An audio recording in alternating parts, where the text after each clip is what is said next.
E4 आवासीय समिति भोपाल की टाटा कंपनी की नई सीवरेज लाइन परियोजना पर उठे सवाल, रहवासियों ने जताए आपत्तियां। भोपाल के E4 आवासीय क्षेत्र में टाटा कंपनी द्वारा प्रस्तावित नई सीवरेज लाइन बिछाने को लेकर भारी विवाद खड़ा हो गया है। E4 आवासीय समिति के रहवासियों ने प्रेस विज्ञप्ति जारी कर इस परियोजना पर कड़ी आपत्ति दर्ज कराई है और शासन एवं संबंधित विभागों से तत्काल हस्तक्षेप की मांग की है।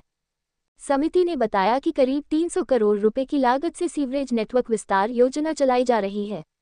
इसके तहत मौजूदा 10 इंच की पाइपलाइन की जगह मात्र 6 इंच की नई लाइन डालने का प्रस्ताव है। समिति का कहना है कि यह योजना न केवल तकनीकी दृष्टि से अव्यावहारिक है बल्कि भविष्य की आवश्यकताओं को भी पूरा नहीं कर पाएगी।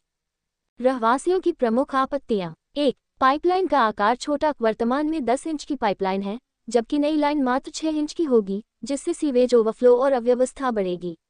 2. पीने के पानी पर खतरा, नई लाइन जलापूर्ति पाइपलाइन के बेहद नजदीक डाली जा रही है। रिसाव की स्थिति में पेयजल दूषित होने और गंभीर स्वास्थ्य संकट खड़ा होने की आशंका है। 3. मकानों को नुकसान, गहरे गड्ढे खोदने से आसपास के मकानों की नींव कमजोर हो सकती है और कई हिस्सों में धंसाव की संभावना है। 4. यातायात बाधित होने की आशंका, एर्रा कॉलोनियों की प्रमुख सड़कों पर काम होने से लंबे समय तक यातायात और ट्रैफिक जाम की स्थिति बनेगी।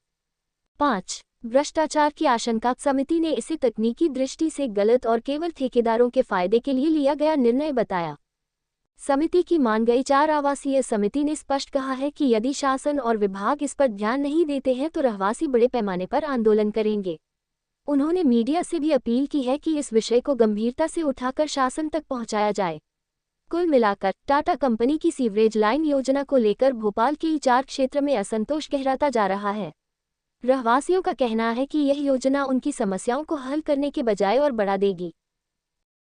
और उनने रहवासी संघ का विकास कार्यों के लिए उनने पहल उठाई है कि जो sewage line E4 Arera colony में कार्य चल रहा था, जिसमें बैक साइड से सीवेज लाइन आनी चाहिए और वो घर के फ्रंट साइड में आ रही, तो जबर जी क्या इसमें दिक्कत आ रही है? देखिए, दिक्कत ये आएगी कि एक तो सबसे बड़ी पहली बात ये है कि जो अमृत योजना के बारे में रहवासियों को अच्छी तरह से बताया नहीं गया कि ये जो सीवेज लाइन डाली जा रही है फ्रंट से डाली जाएगी और जो कंपनी जो भी जिसको ठेका दिया हुआ वो आके अपने जो JCB मशीन लाके खोदने लग गई।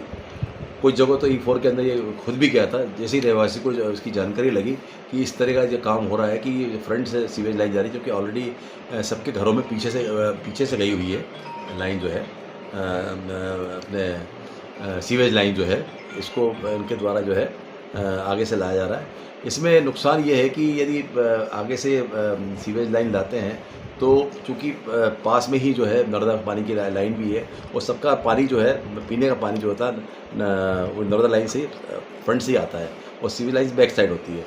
यदि ये लाइन डाल दी जाती है तो आगे संभावना ये भी हो सकती है कि दोनों पानी आपस मिल जाए, जो कि गंदगी को करेगा, जिससे स्वास्थ्य के लिए सभी के लिए हानिकारक रहेगा।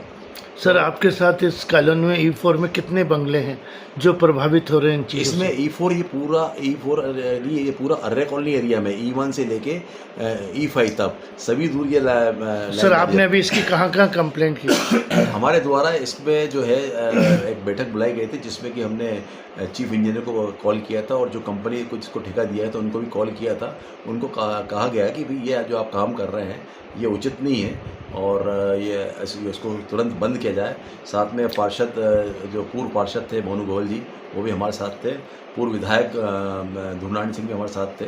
उन्होंने भी इस बारे में कहा कि ये उचित नहीं है। जो रहवासी बोल रहे हैं इनका जो विरोध है उसको सुना जाए और सर्वसार उसको देखा जाए। सर, ये जनप्रतिनिधियों ने जो आपको आश्वासन दिया